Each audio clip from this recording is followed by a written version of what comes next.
Bismillahirrahmanirrahim. Assalamualaikum warahmatullahi wabarakatuh. Perkenalkan, nama saya Usnadi dari Prodi PAI. Di sini kami akan memenuhi uh, mata kuliah dari dosen pengampu Pak Fikri Farihin yang menjelaskan tentang manajemen pendidikan.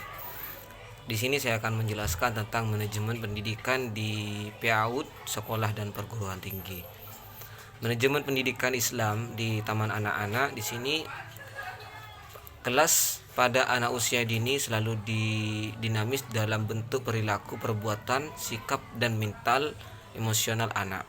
Sebagai besar guru yang sudah berpengalaman berpendapat bahwa pembelajaran dan program sebaik apapun dan selengkap apapun, jika tidak dibarengi dengan keterampilan, maka pengelolaan kelas, maka pembelajaran dan program tersebut akan sia-sia. Guru juga harus mendesain model pembelajaran yang sesuai dengan karakteristik dan kebutuhan masing-masing anak. Model pembelajaran yang dipilih harus terdapat agar tidak membosankan bagi anak. Dia harus kreatif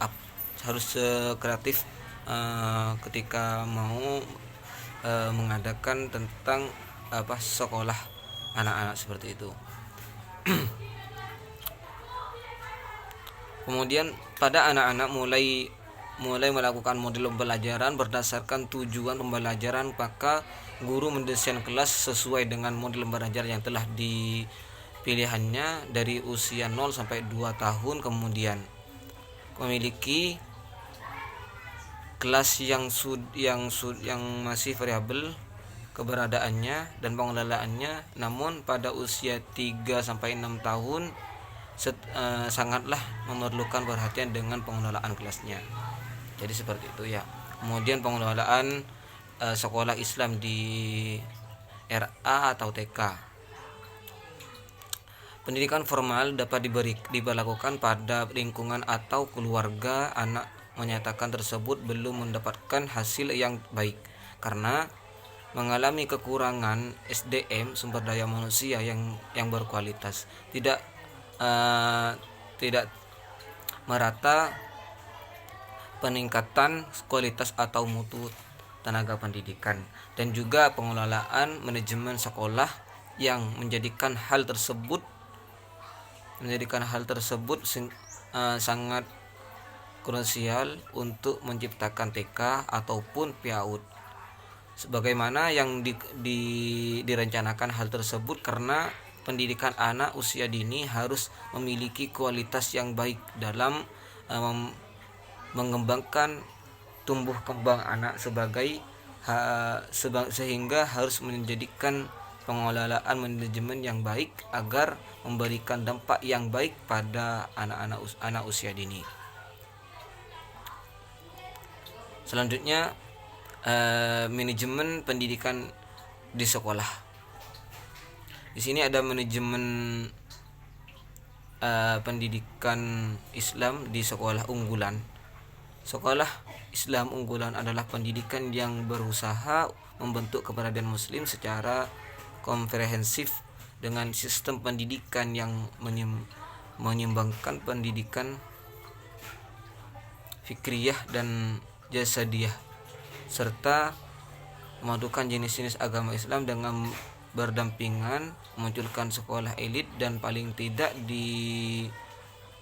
dilatar belakangi menjadi beberapa faktor, diantaranya itu faktor ideologi, faktor sosial, faktor historis, dan psikologi. Peran sekolah elit Islam dalam perspektif pendidikan nasional diharapkan mampu untuk menyebati problematika pendidikan Islam yang selama ini dipandang sekolah mata sebagai pendidikan yang hanya bersifat spiritualistik. Kemudian manajemen pendidikan Islam di non-muslim. Adapun berkaitan dengan wewenang PAI baik dari guru PAI non muslim, guru PAI dari sekolah tinggi atau sekolah Islam yang diajak kerjasama maupun PAI dari lembaga pendidikan non muslim atau non formal di masyarakat sebagai hal yang perlu diperhatikan dalam mengerjakan PAI yang beragama Islam di sekolah non muslim. Yang pertama yaitu memperkokoh keimanan dan ketauhidan. Yang kedua, memperkuat kegiatan ibadah kepada Allah. Yang ketiga yaitu memperkuat akhlaknya terutama ketika bergaul dengan agama lain, memperkuat logika berpikirnya. Selanjutnya yaitu manajemen pendidikan Islam di sekolah luar biasa ya.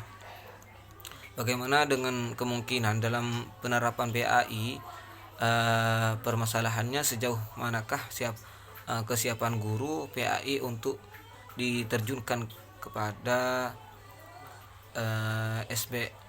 SLB tersebut, bahkan sejauh mana persiapan kematangan Kementerian Agama mengajarkan guru-guru PAI di SLB tersebut. Yang pertama yaitu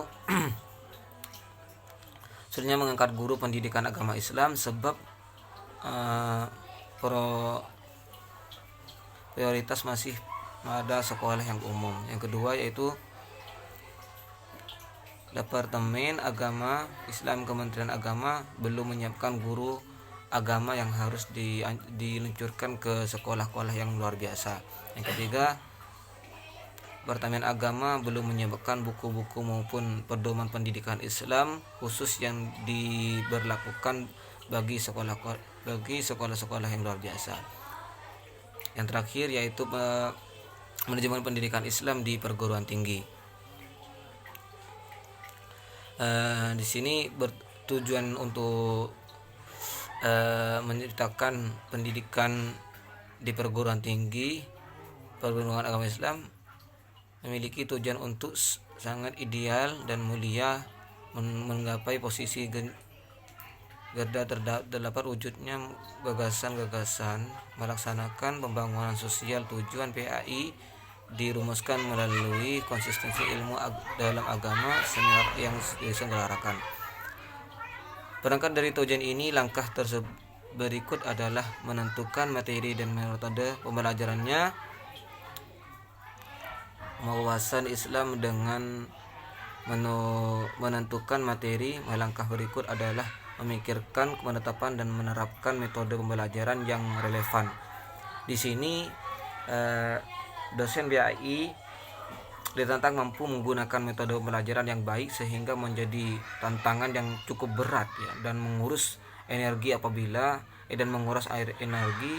apalagi dalam prakteknya PAI-nya dilaksanakan dengan bobot 2 SKS, sementara materi yang seharusnya disampaikan sangat banyak dan kompleks demi terwujudnya tujuan PAI dan PTU tersebut. Ya, mungkin hanya ini yang bisa saya jelaskan, kurang lebihnya mohon maaf. Assalamualaikum warahmatullahi wabarakatuh.